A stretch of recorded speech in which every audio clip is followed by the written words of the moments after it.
तो private CSP संचालकों के पास एसबीआई के उन सभी कस्टमर के अकाउंट से पैसा नहीं निकल रहा है, एपीएस काम नहीं कर रहा है, जिनके अकाउंट में उनका मोबाइल नंबर लिंक नहीं है। लेकिन इसके बावजूद भी बहुत सारे ऐसे भी कस्टमर हैं जिनके अकाउंट में उनका मोबाइल नंबर लिंक है, एसएमएस अलर्ट भी चालू है जिसमें या फिर बैलेंस आता है जाता है तो उसका भी मैसेज आता है, ठीक है, और फुल केवाईसी अपडेट है। इसके बावजूद भी उनके अकाउंट से पैसा नहीं निकल रहा है। सेम टू सेम उनके अकाउंट से पैसा निकालते समय या फिर बैलेंस इंक्वायरी या फिर मिनी स्टेटमेंट निकालते समय उनके अकाउंट में सेम प्रॉब्लम शो कर रहा है, सस्पेक्टेड फ्रॉड या फिर पेमेंट डिस्क्लाइन बाय बैंक या फिर 30 मिनट वेटिंग वाला प्रॉब्लम देखने के लिए मिल रहा है। तो ऐसे में जिन एसबीआई कस्टमर के अकाउंट में उनका मोबाइल नंबर लिंक है या फिर नहीं है, तो सभी कस्टमर का पैसा केवल एक जगह पर निकल रहा है, वो है स्टेट बैंक ऑफ इंडिया का मिनी ब्रांच। जी हाँ, मिनी ब्रांच जो भी सीएसपी संचालक है वो सभी कस्टमर का पैसा निकल रहा है, चाहे उसके अकाउंट से अकाउंट में उसके मोबाइल नंबर लिंक हो या फिर लिंक नहीं हो। तो ऐसे में एसबीआई ने शायद से इसलिए ब्लॉक कर दी। प्राइवेट सीएसपी संचालक हैं, इन सभी को धीरे धीरे ब्लॉक करने का योजना बना रहा है, जिस तरीके से बैंक ऑफ बड़ौदा ने ब्लॉक कर रखा है। क्योंकि सेम टू सेम यही बैंक ऑफ बड़ौदा ने स्टार्टअप किया था, सस्पेक्टेड फ्रॉड आना शुरू हुआ था और धीरे धीरे करके जितने भी प्राइवेट सीएसपी संचालक हैं, जितने भी कंपनियां हैं, सभी कंपनी के एपीएस को अपने बैंक से ब्लॉक कर दिया। अब दूसरे किसी भी कंपनी का एपीएस से आप लोग पैसा नहीं निकाल सकते हो बैंक ऑफ बड़ौदा का, वो केवल पैसा निकाल रहा है, केवल मिनी ब्रांच वाले पैसा निकाल रहे हैं बैंक ऑफ बड़ौदा का। तो शायद से यही होने वाला है अब स्टेट बैंक ऑफ इंडिया के साथ भी। और जितने भी प्राइवेट सीएसपी संचालक हैं भाई, इन सभी को अब बंद करना ही पड़ेगा अपना काम, ठीक है। तो इस तरीके से प्राइवेट सीएसपी अब एक तरह से माने तो बंद हो जा रहा है, क्योंकि आज देखिए इससे पहले बैंक ऑफ बड़ौदा ने किया, इसके बाद अब स्टेट बैंक ऑफ इंडिया कर रहा है, अब कैनरा बैंक कब कर देगा इसकी कोई भी गारंटी नहीं है। देखिए यहाँ तक सोचने वाली बात यह है कि मान लीजिए मैं मानता हूँ कि हाँ जो है कि अकाउंट में मोबाइल नंबर लिंक नहीं है, ठीक है,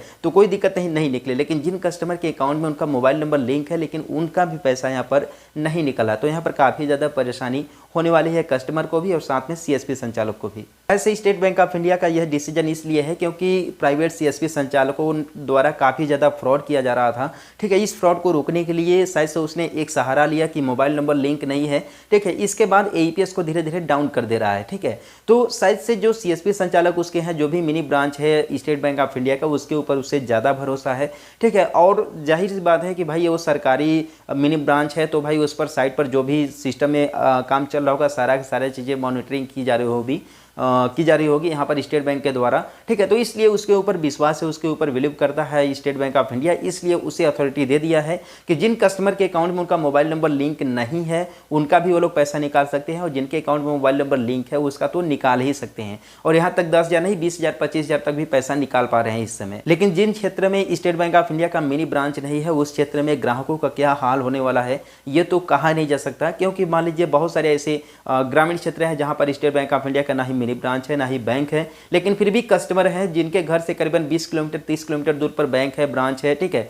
तो वहाँ पर भी वो लोग को जाना पड़ रहा है, ठीक है। तो ऐसे में बात करें तो कुछ लोग कह रहे हैं कि भाई जो मोबाइल नंबर कस्टमर के आधार कार्ड में रजिस्टर्ड है वही उसके बैंक अकाउंट में लिंक होना चाहिए, ठीक है। मैं भी मान लेता हूँ कि चलो ऐसा ठीक है, लेकिन कुछ भाई लोगों ने का भी ये भी कमेंट है कि ऐसा कुछ भी नहीं है, ठीक है। जो मोबाइल नंबर उनके बैंक अकाउंट में लिंक है वही उनके आधार में भी लिंक है, लेकिन इसके बावजूद भी यहाँ पर पैसा नहीं निकल रहा है, ठीक है। और इसमें देखिए कस्टमर बहुत ज़्यादा परेशान है, क्योंकि SBI one of the biggest bank है इंडिया का, ये तो हर किसी को पता है।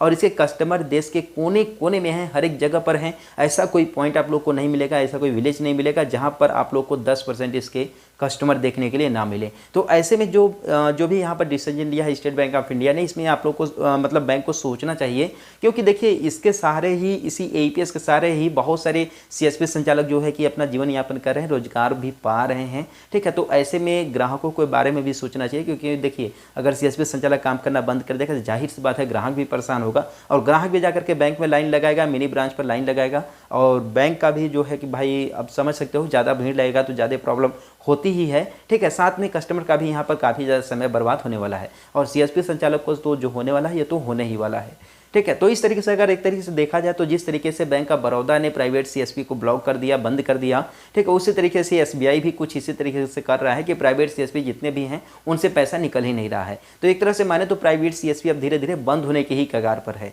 ठीक है। तो आप लोग का क्या राय है मुझे कमेंट में बताएं, और हम लोग मिलते हैं फिर किसी नेक्स्ट वीडियो में एक नए अपडेट के साथ। तब तक के लिए